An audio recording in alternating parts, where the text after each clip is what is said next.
ಭಾರತವನ್ನು ಜಗತ್ತಿನ 4ನೇ ಶಕ್ತಿಶಾಲಿ ರಾಷ್ಟ್ರವನ್ನಾಗಿಸಿದ ಕೀರ್ತಿ ಪ್ರಧಾನಿ ನರೇಂದ್ರ ಮೋದಿಯವರಿಗೆ ಸಲ್ಲುತ್ತದೆ ಎಂದು ಶಾಸಕ ಸಿಸಿ ಪಾಟೀಲ್ ತಿಳಿಸಿದ್ದಾರೆ.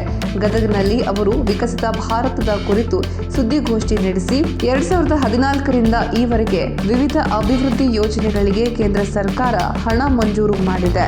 ವಿಕಸಿತ ಭಾರತ ನಿರ್ಮಾಣಕ್ಕೆ ಹಲವು ಯೋಜನೆಗಳನ್ನು ಅನುಷ್ಠಾನಗೊಳಿಸಿದೆ ಎಂದು ತಿಳಿಸಿದರು.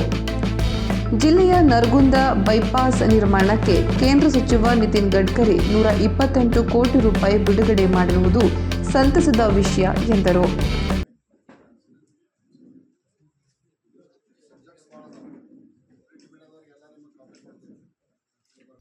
ನರೇಂದ್ರ ಮೋದಿ ನೇತೃತ್ವದ ಸರ್ಕಾರದ ಬಗ್ಗೆ ಹೇಳಬೇಕಂದ್ರೆ ಕಳೆದ 11 ವರ್ಷಗಳಲ್ಲಿ ಇಂಗ್ಲೆಂಡಿನಲ್ಲಿ 6 ಜನ ಪ್ರಧಾನಿಗಳನ್ನು ಕಂಡಾರ. ಇಟಲಿ ಕಳೆದ 11 ವರ್ಷಗಳಲ್ಲಿ 5 ಜನ ಪ್ರಧಾನಿಗಳನ್ನು ಕಂಡಾರ. ಅಮೆರಿಕ ಕಳೆದ 4 ವರ್ಷಗಳಲ್ಲಿ 4 ಜನ ಅಧ್ಯಕ್ಷರನ್ನು ಕಂಡಿದೆ.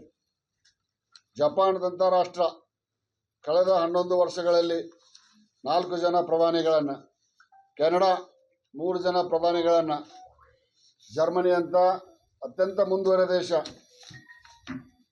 3 ಜನ ಪ್ರಧಾನಿಗಳನ್ನು 11 ವರ್ಷದೊಳಗೆ ಕಂಡಾರ. ಫ್ರಾನ್ಸ್ 2 ಜನ ಪ್ರಧಾನಿಗಳನ್ನು 11 ವರ್ಷದಾಗ ಕಳೆದಾರ. ಆದರೆ ಭಾರತದಲ್ಲಿ 11 ವರ್ಷಗಳಿಂದ ಏಕೈಕ ಪ್ರಧಾನಮಂತ್ರಿಗಳನ್ನು ನಾವು ಕಾಣ್ತಾ ಇದ್ದೇವೆ, ಅದು ನರೇಂದ್ರ ಮೋದಿ ಅವರು ಅನ್ನುವಂಥ ಮಾತನ್ನು. ಅಂದರೆ ನರೇಂದ್ರ ಮೋದಿ ನೇತೃತ್ವದ ಸರ್ಕಾರ ಆಡಳಿತ ಎಷ್ಟು ಸುಭದ್ರವಾಗಿ ಎಷ್ಟು ಸುಶಾಸನವಾಗಿ ನಡೀತೈತೆ ಅನ್ನೋದಕ್ಕೆ ಇದೊಂದು ಸಾಕ್ಷಿ ಅನ್ನುವಂಥ ಮಾತನ್ನು ಹೇಳ್ತಾ, ಬಹುತೇಕ ಹಳ್ಳಿಯಿಂದ ಹಿಡ್ಕೊಂಡು ದಿಲ್ಲಿಯವರೆಗೆ ಎಲ್ಲ ರಂಗಗಳಲ್ಲಿ ನರೇಂದ್ರ ಮೋದಿ ನೇತೃತ್ವದ ಸರ್ಕಾರ ದೇಶ ಹಿಂದೆಂದೂ ಕಾಣದಂಥ ಅಭಿವೃದ್ಧಿಯನ್ನು ಕಾಣ್ತಾ ಇದ್ದಿದ್ದನ್ನು ನಾವು ನೋಡ್ತಾ ಇದ್ದೇವೆ ಅನ್ನುವಂಥ ಮಾತನ್ನು ಹೇಳಿ